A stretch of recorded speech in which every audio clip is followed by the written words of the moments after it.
गजा जंग बंदी मुआहदे के लिए ये फैसला कुन मौका है, एंटनी ब्लिंकन। वियतनाम के सदर की बीजिंग में चीनी सदर से मुलाकात। बहरे जनूबी चीन में फिलिपाइन और चीन के बहरी जहाजों के दरमियान तसादुम।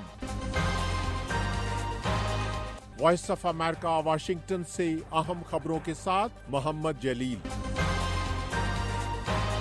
अमेरिका के वज़ीर ख़ारजा एंटनी ब्लिंकन ने इसराइल और हमास पर जोर दिया है कि वो गजा जंगबंदी मुज़ाकरात को डीरेल न करें, जो उनके बकौल जंगबंदी और यरगमालियों की रिहाई का आखिरी मौका हो सकता है। अमेरिका के वज़ीर ख़ारजा ने ये बात पीर को इसराइल के सदर से मुलाकात में की है। 7 अक्टूबर को हमास के इसराइल पर हमले के बाद शुरू होने वाली जंग के बाद ब्लिंकन मशरिक़ वस्ता के 9वें दौरे पर हैं। ब्लिंकन ने पीर को इसराइल के सदर और वज़ीर आज़म नेतन्याहू से मुलाकात की और खित्ते की ताज़ा तरीन सूरत हाल और गजा जंगबंदी के मुजव्वज़ा मुआहदे पर तबादला ख्याल किया। ब्लिंकन ने इसराइल के सदर से मुलाकात में कहा, This is a decisive moment, probably the best, maybe the last opportunity. Blinken ने कहा कि ये जंगबंदी और यारवालियों की रिहाई का फैसला कुन और शायद आखिरी मौका हो। अमेरिकी वज़ीर ख़ारजा पीर को इसराइली रहनुमाओं से मुलाकात के बाद काहिरा जाएंगे, जहां इस हफ्ते जंगबंदी मुज़ाकरात दोबारा शुरू होने की तवक्को है।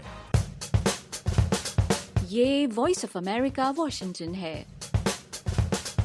चीन और वियतनाम ने इक़्तिसादी ताल्लुकात के फ़रोग़ और मुश्तरका कम्युनिस्ट नज़रिए पर इत्तफ़ाक़ किया है। वियतनाम के सदर अपने गैर मुल्की दौरे पर चीन पहुंचे हैं, जहां उन्होंने चीन के सदर शी जिनपिंग से मुलाकात की और दो तरफा ताउन और खित्ते के अमूर पर तबादले ख्याल किया। इस मौके पर सदर शी ने वियतनाम और चीन के दरमियान ताल्लुकात को मजबूत बनाने की ख्वाहिश का इजहार किया है। चीन और वियतनाम एक दूसरे के तिजारती शिराकतदार हैं, लेकिन बाज़ औक़ात बहरे जनूबी चीन में जजीरों की मलकियत के मामले पर कशीदगी बढ़ जाती है। हालिया दिनों में दोनों ममालिक के दरमियान तिजारती और इक़्तिसादी ताल्लुकात में इजाफा हुआ है।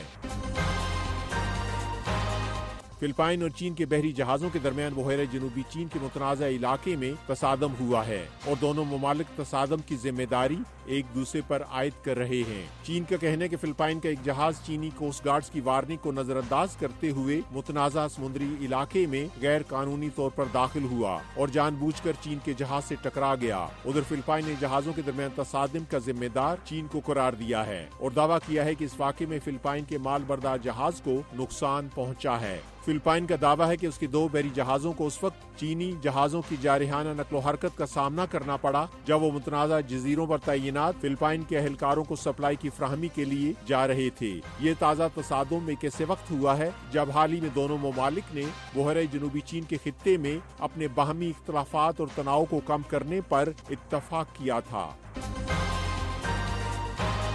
जनूबी कोरिया और अमेरिका ने मौसम गर्मा में होने वाली सालाना मशकें शुरू कर दी हैं, जो 29 अगस्त तक जारी रहेंगी। ये मशकें शुमाली कोरिया की तरफ से हथियारों और साइबर खतरे से निमटने की मुश्तरका कोशिशों का हिस्सा हैं। ये मशकें एक ऐसे वक्त शुरू हुई हैं जब शुमाली कोरिया अपने जोहरी और मिसाइल प्रोग्राम को फरोग देने में मसरूफ है। इसके साथ साथ वो जासूसी सैटेलाइट लॉन्च करने के लिए भी कोशां है। उधर जनूबी कोरिया की सिविल सोसाइटी के 12 अरकान ने सदर के दफ्तर के बाहर मुश्तरका फौजी मशकों के खिलाफ एहतजाज किया और हुकूमत पर जोर दिया कि वो इन जंगी मशकों को रोकें।